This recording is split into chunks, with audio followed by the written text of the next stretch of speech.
시간 함께 보실 하나님 말씀은 시편 17편 1절에서 15절입니다. 시편 17편 1절에서 15절입니다.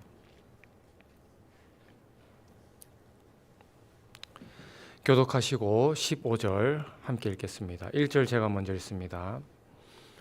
여호와여 의의 호소를 들으소서. 나의 울부짖음에 주의하소서. 거짓되지 아니한 입술에서 나오는 나의 기도에 귀를 기울이소서. 주께서 나를 판단하시며 주의 눈으로 공평함을 살피소서. 주께서 내 마음을 시험하시고 밤에 내게 오시어서 나를 감찰하셨으나 흠을 찾지 못하셨사오니 내가 결심하고 입으로 범죄하지 아니하리이다.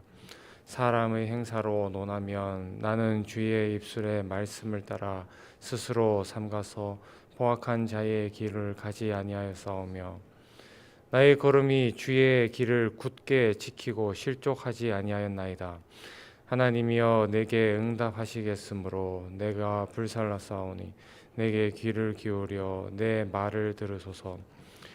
주께 피하는 자들을 일어나 치는 자들에게서 오른손으로 구원하시는 주여, 주의 기이한 사랑을 나타내소서. 나를 눈동자같이 지키시고 주의 날개 그늘 아래에 감추사 내 앞에서 나를 압제하는 악인들과 나의 목숨을 노리는 원수들에게서 벗어나게 하소서. 그들의 마음은 기름에 잠겼으며 그들의 입은 교만하게 말하나이다.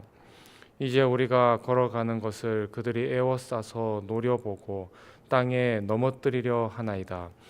그는 그 움킨 것을 찢으려 하는 사자 같으며 은밀한 곳에 엎드린 젊은 사자 같으니이다. 여호와여 일어나 그를 대항하여 넘어뜨리시고 주의 칼로 악인에게서 나의 영혼을 구원하소서.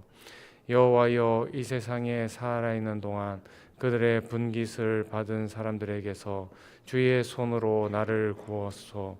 그들은 주의 제물로 배를 채우고 자녀로 만족하고 그들의 남은 산업을 그들의 어린 아이들에게 물려주는 자니이다. 나는 의로운 중에 주의 얼굴을 배우리니 깰 때에 주의 형상으로 만족하리이다. 아멘. 시편 17편은 다윗이 적에게 쫓긴 아주 급박한 위기 상황에 처하여서 하나님 앞에 자신의 무죄를 천명하며 하나님께 다급하게 구원을 호소하는 시입니다. 시편에서는 기도라는 표제가 붙은 시가 총 5편이 있는데 그 중에 첫 번째로 등장하는 시가 방금 우리가 읽은 시편 17편입니다. 시편의 대부분이 기도의 성격을 담고 있지만 그 중에서도 17편은 그 어떤 시보다도 기도의 성격이 강하게 드러나 있습니다. 그런 만큼 오늘 본문은 하나님의 도움을 간절히 구하며 절규할 수밖에 없는 시인의 심정을 생생하게 전하여 줍니다. 더 나아가 오늘 시인의 기도는 이 땅에서 고난과 역경 속에 살아가는 모든 그리스도인들에게 도전이 되고 힘이 되어주는 말씀이기도 합니다. 오늘 본문 1절입니다. 여호와여 의의 호소를 들으소서. 나의 울부짖음에 주의하소서. 거짓되지 아니한 입술에서 나오는 나의 기도에 귀를 기울이소서. 시인은 아주 강한 명령조로 하나님께 자신의 기도를 들어달라고 반복합니다. 다소 불경스러워 보일 수 있는 이 요청은 시인이 얼마나 절박한 상황에 놓여 있는지를 추측해 합니다. 사실 하나님께서는 인간이 아니시기에 어떠한 제한도 어떠한 제약도 없으십니다. 그분은 우리가 말하지 않고 생각만 하여도 우리의 소원을 잘 아십니다. 심지어 우리보다 우리의 필요를 더 잘 아는 분이시기 때문에 하나님께 부르짖는 기도는 필요가 없어 보입니다. 그럼에도 시인은 마치 하나님께서 못 보시거나 또 못 들으실까 봐 염려하며 간절히 기도합니다. 이것은 하나님을 향한 불신앙이 아니라 오직 하나님께 창문을 열겠다는 결단이며 바른 신앙인의 모습이라고 할 수 있습니다. 2절과 3절입니다. 주께서 나를 판단하시며 주의 눈으로 공평함을 살피소서. 주께서 내 마음을 시험하시고 밤에 내게 오시어서 나를 감찰하셨으나 흠을 찾지 못하셨사오니 내가 결심하고 입으로 범죄하지 아니하리이다. 시인은 억울하고 답답한 심정을 하나님께 쏟아냅니다. 또한 공의의 하나님께 모든 판단을 맡깁니다. 그가 이렇게 요청할 수 있었던 이유는 하나님만이 재판관이 되실 수 있다는 것을 알기 때문이며, 또한 시인 스스로가 그러한 하나님의 눈을 인식하고 그분 앞에 조금도 거리낌 없이 의로운 자답게 살기 위해 몸부림쳤기 때문입니다. 4절과 5절입니다. 사람의 행사로 논하면 나는 주의 입술의 말씀을 따라 스스로 삼가서 포악한 자의 길을 가지 아니하였사오며 나의 걸음이 주의 길을 굳게 지키고 실족하지 아니하였나이다. 다른 사람은 몰라도 시인 자기 자신만큼은 악한 자의 길을 따르기보다 하나님의 말씀을 따랐다는 사실을 강조합니다.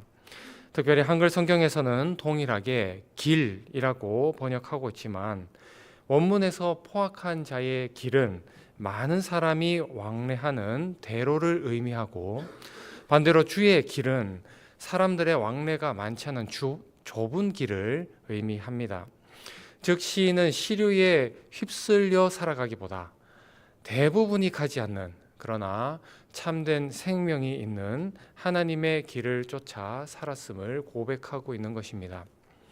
여기까지 내용으로 볼 때 하나님을 향한 시인의 간절한 요청은 상황을 잠시 모면하려는 얄팍한 술책이 아닌 하나님을 쫓았던 자신의 삶의 궤적에서 자연스럽게 이어지는 결과로 볼 수 있습니다. 우리는 어떻습니까? 원수가 쫓아오고 있는 고난과 고통 속에 빠져 있을 때 미봉책으로 하나님을 찾고 있지는 않으십니까? 아니면 너무나 민망하고 면목 없었던 신앙생활 때문에 하나님께 간절히 부르짖기를 주저하고 계시지는 않습니까? 오늘 시인의 간구처럼 언제든지 주님의 얼굴을 마음껏 찾고 또 부르짖을 수 있도록 주의 말씀 가운데 항상 머물기를 게을리지 않는 저와 우리 모든 교우님들 되실 수 있기를 주님의 이름으로 축원합니다. 6절과 7절입니다. 하나님이여 내게 응답하시겠으므로 내가 불렀사오니 내게 귀를 기울여 내 말을 들으소서. 주께 피하는 자들을 그 일어나 치는 자들에게서 오른손으로 구원하시는 주여 주의 기이한 사랑을 나타내소서. 하나님 앞에서 무죄함을 천명했던 시인은 이제 자신을 압제하는 악한 원수들의 손에서 구원해 달라고 호소합니다. 시인이 생각하는 하나님은 어떤 분이십니까?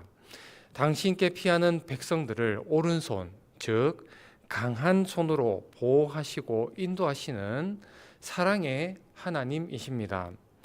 특별히 시인은 기이한 사랑을 나타내 달라고 요청을 합니다. 이 말의 원형은 우리가 잘 아는 헤세드입니다. 그래서 기이한 사랑은 진실한 사랑, 하나님의 영원한 언약에 근거한 흔들림 없는 사랑을 의미합니다. 시인은 위기의 상황에서도 이 헤세드의 근거에서 하나님께 구원을 호소하고 있는 것입니다. 8절과 9절입니다.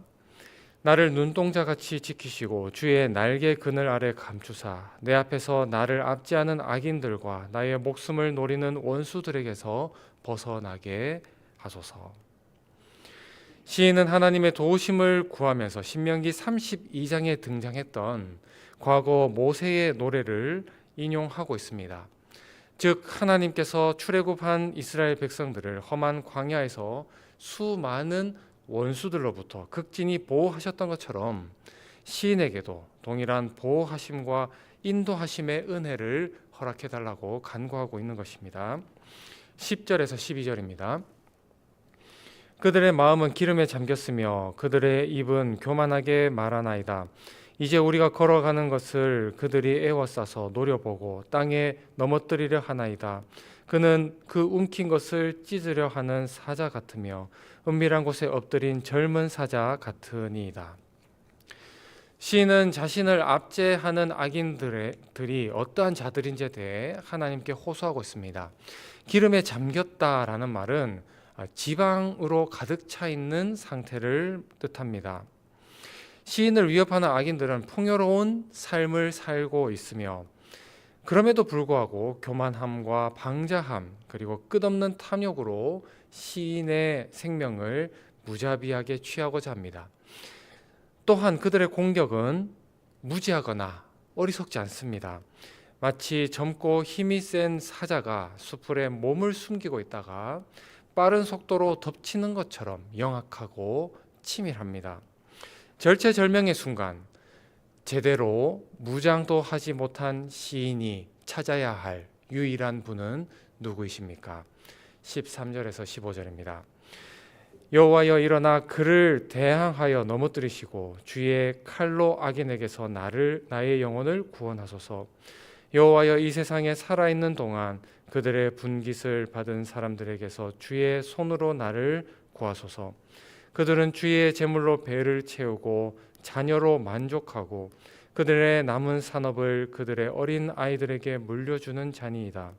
나는 의로운 중에 주의 얼굴을 배우리니 깰 때에 주의 형상으로 만족하리이다. 시인은 이제 다시 한번 하나님께서 원수들을 물리쳐 주실 것을 간구하며 악인의 패배와 시인의 승리를 확신합니다. 특별히 시인은 악인의 이 악한 일을 의도하기도 전에 넘어뜨리시고 또 심판의 칼로 그들을 처단해 주시기를 하나님께 간구합니다. 악인은 이 땅에 썩 없어질 것을 기업으로 삼으며 거기에 만족하지 않고 더 많은 것을 손에 쥐려 합니다. 그러나 그 모든 것들도 사실은 하나님께서 허락하지 않으시면 가질 수 없는 것들이었습니다. 이 진리를 깨달은 하나님의 백성들은 무엇을 선택합니까? 하늘의 영원한 기업을 사모합니다. 하나님을 부정하는 악인들이 이 세상의 주인 되신 하나님을 부정할 때 하나님의 백성들은 주님의 얼굴을 구하고 주님 한 분만으로 만족하는 삶을 사는 것입니다. 게다가 시인은 마지막 15절에서 깰 때라고 말하면서 자신이 일어나는 시점에 대해서 이야기를 합니다. 구약 성경에서는 흔히 아침을 기도의 응답의 시간이자 은혜와 복이 임하는 시간으로 묘사되곤 합니다. 시인은 매일 아침 하나님과의 만남을 사모하면서 하루하루 일용할 주님의 은혜와 복으로 만족한 삶을 살겠다고 노래하는 것입니다. 과연 기쁨과 확신이 넘치는 시인의 고백이 아닐 수 없습니다. 주 안에 사랑하는 우리 교우님들, 오늘 시인의 간구가 어떻게 느껴지십니까? 시작은 목숨을 건 절규와 절망이었지만 기도하는 과정 속에 확신과 기쁨과 만족으로 변화되고 마무리되었습니다. 아직 시인의 상황과 환경은 자신이 원하는 대로 바뀌지 않았습니다. 그러나 그는 기도하는 가운데 주님이 주시는 확신과 믿음을 얻었습니다. 이와 관련하여 사도 바울은 이렇게 교훈합니다. 빌립보서 4장 6절과 7절입니다. 아무것도 염려하지 말고 다만 모든 일에 기도와 간구로 너희 구할 것을 감사함으로 하나님께 아뢰라. 그리하면 모든 지각에 뛰어난 하나님의 평강이 그리스도 예수 안에서 너희 마음과 생각을 지키시리라. 혹시 시인처럼 절체절명의 위기의 순간에 계신 교우님이 계시다면 염려하고 두려워하기보다 주님 앞에 기도로 나아가십시다. 시인이 경험했던 세상이 줄 수 없는 참된 평안, 기도를 통해 풍성하게 누리시는 저와 우리 모든 100주년 기념교회 교우님들 되실 수 있기를 주님의 이름으로 축원합니다. 기도하시겠습니다. 우리의 작은 신음과 탄식에도 찾아와 주시고 만나 주시는 아버지 하나님, 우리의 삶이 참 순탄치 않은 않음을 고백합니다. 주님이 함께 하지 않으시면, 또 주님이 붙잡아 주지 않으시면 언제라도 쓰러질 것만 같은 우리네 인생임을 알기에 시인처럼 오늘 또 새벽을 깨우며 창문을 열고 주님의 은혜를 사모합니다. 기도할 때 시인이 누렸던 확신과 기쁨을 동일하게 허락하여 주옵소서. 그래서 고통의 터널을 지나면서도 주님과 동행하며 하늘나라를 경험하는 우리들 되게 하옵소서. 예수님의 이름으로 기도드립니다. 아멘.